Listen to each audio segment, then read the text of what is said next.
It's over, Mr. Firtash. You've been piped. I get the gas. After all, I'm the princess. Only in election animation can you remove the gas intermediary company Rosukrenergo in a fun manner. In real life, it's much more brutal.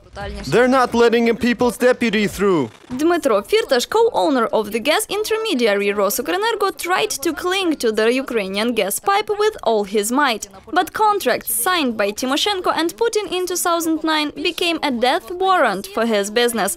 In a month, the state company Naftogaz was raided by the security service. They were looking for the originals of the contracts. Mr. Khoroshkovsky, who is Mr. Firtash's private business partner, note conflict of interest, is now using the SBU as a private security firm for Rosukrenergo.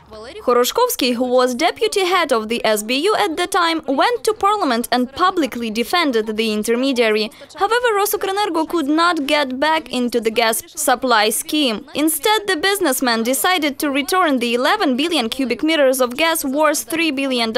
Where did the scandalous cubic meters come from? The direct contract between Naftogaz and Gazprom had a supplement. It was allegedly written by Putin and Tymoshenko personally. RUE, a subsidiary of Gazprom, owes it $1.7 billion. Gazprom had to pay Ukraine for the transit of gas to European countries. Russia gave the right to demand Rosukrenergo's debt to Naftogaz and thus paid for the transit. Russia washed its hands and Tymoshenko could demand the money from RUE. At the time, Rosukrenergo was keeping its export transit gas in underground storages, so Tymoshenko claimed the gas instead of the money, although the contract stated only fiscal debts. The Prime Minister ordered the customs to clear the gas for Naftogaz.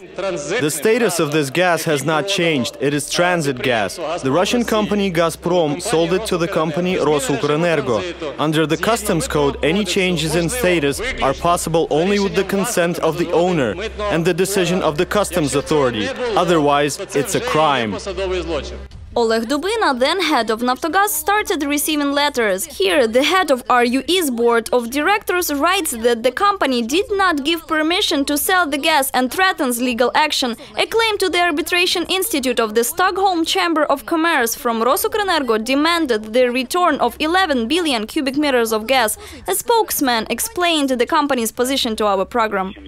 Documents state that the gas belongs to Rosukrenergo. There isn't a single document that says it belongs to someone else.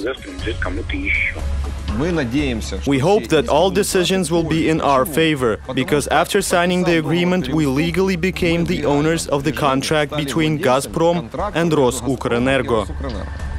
Former Naftogaz top manager Igor Didenko's signature is on the contract where Gazprom reassigns RUE's debt to the Ukrainian company. Now Didenko is a frequent guest in Stockholm, questioned as a witness. I think that the Swedish arbiters will sort everything out, and Naftogaz will keep its money. Didenko gave this interview to TVI last year. Now he is not as optimistic. There was a change in government.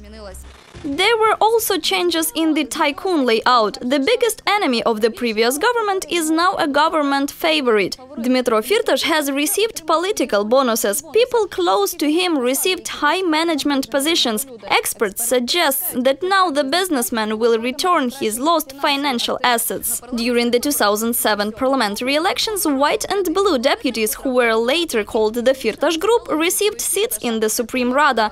These were Yuri Boyko, Serhiy Lyovochkin, his sister Yulia Novikova, Alexander Volkov and others. Gradually, the influence of this group increased and weakened the position of the founders of the Party of Regions. The distribution of positions after Yanukovych became president confirmed this tendency.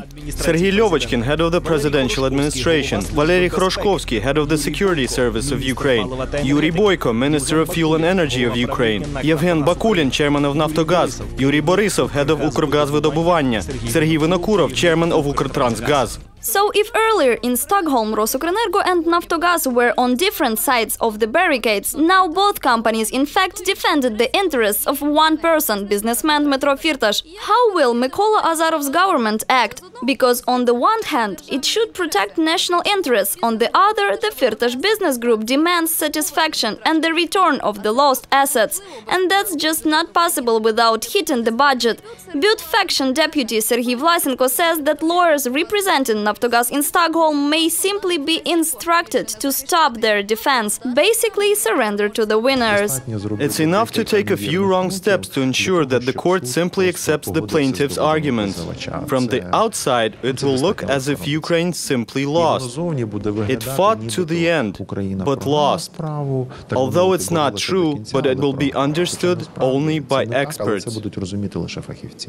It's impossible to find out how the parties act in this conflict. The arbitration in Stockholm meets in confidence. That is, decisions that directly affect the welfare of the country are closed to its citizens. We do not provide information on specific cases, do not confirm their existence and do not confirm their absence. This week, thanks to reliable sources of the weekly Mirror of the Week, it became known that Ukraine has already partially lost in the Stockholm arbitration. Kyiv was ordered to pay Rosukrenergo $197 million. The court satisfied the demands of our company to recover penalties, including the delay in pay for supplied gas. This is a positive decision. The court affirmed the improper performance of contractual obligations by Naftogaz.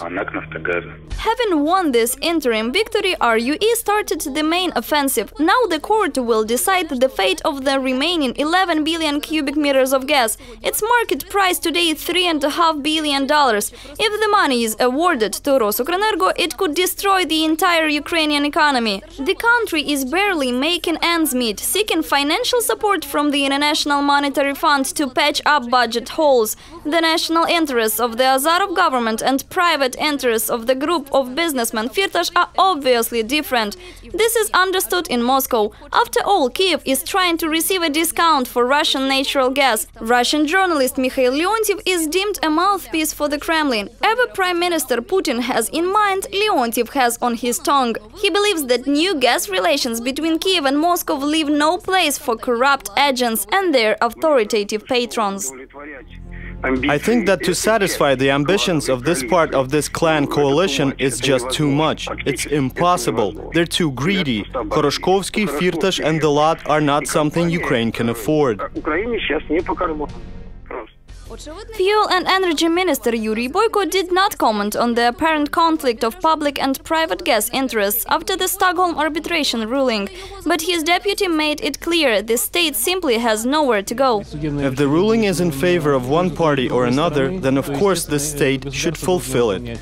In contrast, First Vice Prime Minister Andrei Klyuev stresses that in a dispute with gas tycoons for the government, public interest will prevail. Our position is unequivocal: to protect the interests of the state.